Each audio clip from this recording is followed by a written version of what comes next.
ومن لم يستطع منكم طولا أن ينكح المحصنات المؤمنات فمما ملكت أيمانكم من فتياتكم المؤمنات والله أعلم بإيمانكم بعضكم من بعض فانكحوهن بإذن أهلهن وآتوهن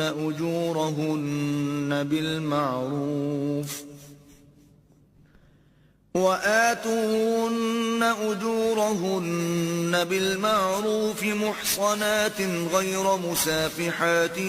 ولا متخذات أخدان فإذا أحصن فإن أتين بفاحشة